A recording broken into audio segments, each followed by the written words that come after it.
ಆತ್ಮೀಯ ಸ್ನೇಹಿತರೆ, ಬೆಳಗಿನ ಶುಭೋದಯಗಳು.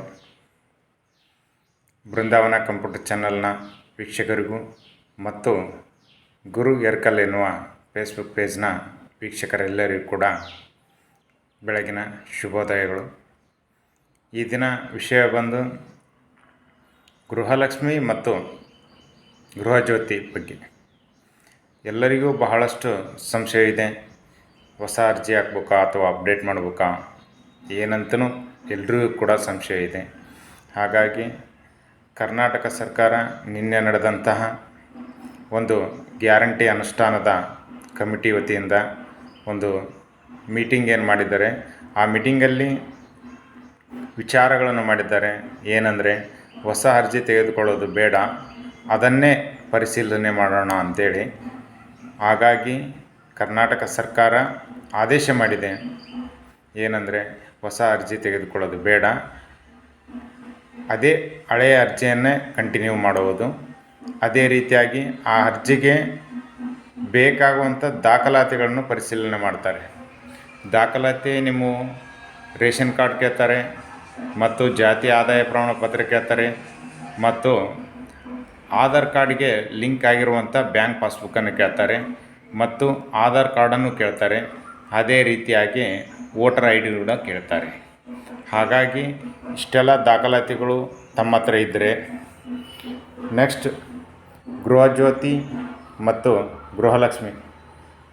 ಗೃಹಲಕ್ಷ್ಮಿಗೆ ಇಷ್ಟೆಲ್ಲ ದಾಖಲಾತಿ ಕೇಳಿದರೆ, ಗೃಹಜ್ಯೋತಿಗೆ ನಿಮ್ಮ ಒಂದು ಆಸ್ತಿಯ ಕರಪತ್ರ ಕೇಳ್ತಾರೆ, ಮತ್ತು ನಿಮ್ಮ ಒಂದು ಆಧಾರ್ ಕಾರ್ಡ್ ಕೇಳ್ತಾರೆ, ನಿಮ್ಮ ಒಂದು ರೇಷನ್ ಕಾರ್ಡ್ ಕೇಳ್ತಾರೆ, ಮತ್ತು ನಿಮ್ಮ ಒಂದು ಎಲೆಕ್ಷನ್ ಕಾರ್ಡ್ ಕೂಡ ಕೇಳ್ತಾರೆ.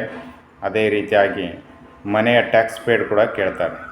ಹಾಗಾಗಿ ಇಷ್ಟೆಲ್ಲ ದಾಖಲಾತಿಗಳನ್ನು ತಾವೆಲ್ಲ ರೆಡಿ ಇಟ್ಕೊಂಡ್ರೆ ಮುಂದಿನ ದಿನಗಳಲ್ಲಿ ಏನು ಕರ್ನಾಟಕ ಸರ್ಕಾರ ಆದೇಶ ಮಾಡುತ್ತೆ, ಈಗಾಗಲೇ ಮಾನ್ಯ ಮುಖ್ಯಮಂತ್ರಿಯವರು ಆದೇಶ ಮಾಡಿದ್ದಾರೆ, 3 ದಿನಗಳಲ್ಲಿ ಈ ಒಂದು ಗ್ಯಾರಂಟಿ ಸ್ಕೀಮ್ಗಳನ್ನು ಪರಿಷ್ಕರಣೆ ಮಾಡಿರಿ ಅಂತ. ಹಾಗಾಗಿ ಸರ್ಕಾರದ ಮಾಹಿತಿ ಇನ್ನೂ ಕೂಡ ಯಾರಿಗೂ ಬಂದಿಲ್ಲ. ಅವರು ಬಯೋಮೆಟ್ರಿ ಹಾಕಿ ಪರಿಶೀಲನೆ ಮಾಡಂತ ಹೇಳ್ತಾರೋ, ಅಥವಾ ಫಿಸಿಕಲಾಗಿ ಡಾಕ್ಯುಮೆಂಟ್ಸನ್ನು ಸಬ್ಮಿಟ್ ಮಾಡ್ರಿ ಅಂತ ಹೇಳ್ತಾರೋ, ಅಥವಾ ಆನ್ಲೈನ್ ಡಾಕ್ಯುಮೆಂಟ್ಸ್ ಸಬ್ಮಿಟ್ ಮಾಡಿರಿ ಅಂತ ಹೇಳ್ತಾರೋ ಗೊತ್ತಿಲ್ಲ. ಇನ್ನೂವರೆಗೂ ಕೂಡ ಯಾವುದೇ ಒಂದು ಗ್ರಾಮ ಒಂದು ಕೇಂದ್ರ ಆಗಲಿ, ಕರ್ನಾಟಕ ಒಂದು ಕೇಂದ್ರ ಆಗಲಿ, ಬೆಂಗಳೂರಿಗೆ ಒಂದು ಕೇಂದ್ರ ಆಗಲಿ, ಯಾರಿಗೂ ಕೂಡ ಇನ್ನೂ ಮಾಹಿತಿ ಇಲ್ಲ. ಹಾಗಾಗಿ ದಯವಿಟ್ಟು ಜನರು ಕೇಳ್ತಾ ಇದ್ದೀರಿ, ಹೊಸ ಅರ್ಜಿ ಹಾಕ್ಬೇಕಾ ಅಥವಾ ಅಪ್ಡೇಟ್ ಮಾಡ್ಬೇಕಾ ಅಂತ ಕೇಳ್ತಾ ಇದ್ದೀರಿ. ಹಾಗಾಗಿ ಇನ್ನೂ ಯಾವುದೇ ಮಾಹಿತಿ ಇರದ ಕಾರಣ ನಮಗೂ ಕೂಡ ಯಾವುದೇ ಸರ್ಕಾರದಿಂದ ಸುತ್ತೋಲೆ ಹೊರಡಿಸಿಲ್ಲ. ಹಾಗಾಗಿ ಅಂಥದ್ದೇನಾದರೂ ಸುತ್ತೋಲೆ ಹೊರಡಿಸಿದರೆ ನಾವು ತಕ್ಷಣ ನಮ್ಮ ಒಂದು ಗ್ರಾಮವನ್ನು ಗ್ರೂಪ್ಗಳಲ್ಲಿ, ಮತ್ತು ನಮ್ಮ ಸ್ಟೇಟಸ್ಗಳಲ್ಲಿ, ಮತ್ತು ನಮ್ಮ ಒಂದು ವಾಟ್ಸಪ್ಗಳಲ್ಲಿ, ಮತ್ತು ನಮ್ಮ ಒಂದು ಫೇಸ್ಬುಕ್ಗಳಲ್ಲಿ, ಮತ್ತು ಯೂಟ್ಯೂಬ್ಗಳಲ್ಲಿ ನಾವು ಸಾಮಾಜಿಕ ಜಾಲತಾಣದಲ್ಲಿ ಹಂಚಿಕೊಳ್ತೀವಿ. ನಿಮಗೆ ಗೊತ್ತಿರತಕ್ಕಂಥ ಗ್ರಾಮವನ್ನು ಕೇಂದ್ರಗಳನ್ನು ಸಂಪರ್ಕಿಸಿದ ಮೇಲೆ ಅವರು ಆದೇಶ ಬಂದಿದ್ದರೆ ಅವರೇ ಹೇಳ್ತಾರೆ. ಹಾಗಾಗಿ ಥರ್ಡ್ ಪಾರ್ಟಿ ಇನ್ನೊಬ್ಬರು ನಂಬೇಡಿ, ನಾನು ಹೊಸ ಅರ್ಜಿ ಹಾಕ್ಸಿಕೊಡ್ತೀನಿ, ನಾನು ಹೊಸ ಗೃಹಲಕ್ಷ್ಮಿಗೆ ಅರ್ಜಿ ಅಪ್ಡೇಟ್ ಮಾಡಿಸ್ಕೊಡ್ತೀನಿ, ಇದು ಯಾವುದು ಶುದ್ಧ ಸುಳ್ಳು. ಇಲ್ಲಿವರೆಗೂ ಕೂಡ ಅಂಥದ್ದು ಯಾವುದೇ ಅಪ್ಡೇಟ್ ಬಂದಿಲ್ಲ. ಅಂಥದ್ದೇನಾದರೂ ಬಂದರೆ ನಾವೇ ಗ್ರಾಮವನ್ಯರು, ಕರ್ನಾಟಕವನ್ಯರು, ಬೆಂಗಳೂರವನ್ಯರು ಮಾಹಿತಿಯನ್ನು ನೀಡ್ತೀವಿ.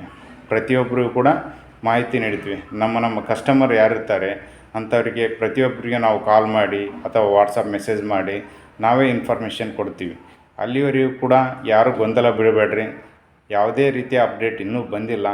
3 ದಿನಗಳ ಕಾಲಾವಕಾಶ ಕೇಳಿದ್ದಾರೆ. 3 ದಿನಗಳ ನಂತರ ಅವರ ಪ್ರೆಸ್ ಮೀಟ್ ಮಾಡಿ ಹೇಳ್ತಾರೆ. ಏನಂತ ಮಾಡ್ತಾರೆ ಅಂತ ಗೊತ್ತಿಲ್ಲ.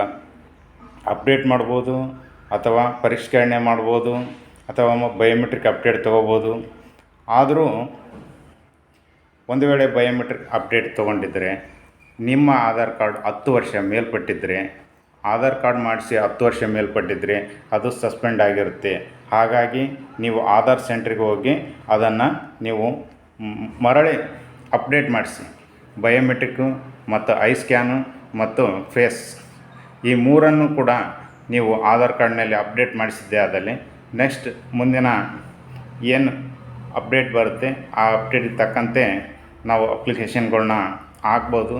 ಅರ್ಜಿ ಕರೆದ್ರೆ ಅರ್ಜಿ ಹಾಕ್ಬೋದು, ಅಥವಾ ಅಪ್ಡೇಟ್ ಮಾಡಂದರೆ ಅಪ್ಡೇಟ್ ಮಾಡ್ಬೋದು, ಅಥವಾ ಬಯೋಮೆಟ್ರಿಕ್ ತೆಗೆದುಕೊಳ್ಳಿ, ಓನ್ಲಿ ಬಯೋಮೆಟ್ರಿಕ್ ತೆಗೆದುಕೊಳ್ಳಿ ಅಂದರೆ ನಾವು ಬಯೋಮೆಟ್ರಿಕ್ ತೆಗೆದುಕೊಳ್ಳಲು ಈಸಿ ಆಗುತ್ತೆ. ಹಾಗಾಗಿ ಗೃಹಲಕ್ಷ್ಮಿ ಮತ್ತು ಗೃಹಜ್ಯೋತಿ ಫಲಾನುಭವಿಗಳು ಯಾರಿದ್ದೀರಿ ಅಂಥವರು 10 ವರ್ಷ ಮೇಲ್ಪಟ್ಟ ಆಧಾರ್ ಕಾರ್ಡ್ ಇದ್ದರೆ ಅದನ್ನು ತಕ್ಷಣ ನೀವು ಹೋಗಿ ಆಧಾರ್ ಸೆಂಟ್ರಿಗೆ ಹೋಗಿ ಅದನ್ನು ನೀವು ರಿನ್ಯೂವಲ್ ಮಾಡಿಕೊಳ್ಳಿ ಅಂತ ತಿಳಿಸುತ್ತಾ, ಈ ಒಂದು ಮಾಹಿತಿ ನಿಮ್ಮೆಲ್ಲರಿಗೆ ಇಷ್ಟವಾಗಿದ್ದರೆ ನನ್ನ ಒಂದು ಬೃಂದಾವನ ಕಂಪ್ಯೂಟರ್ ಚಾನಲನ್ನು ಸಬ್ಸ್ಕ್ರೈಬ್ ಮಾಡಿ, ಹಾಗೂ ಗುರು ಗುರು ಎರ್ಕಲ್ ಎನ್ನುವ ಫೇಸ್ಬುಕ್ ಪೇಜನ್ನು ಫಾಲೋ ಮಾಡಿ.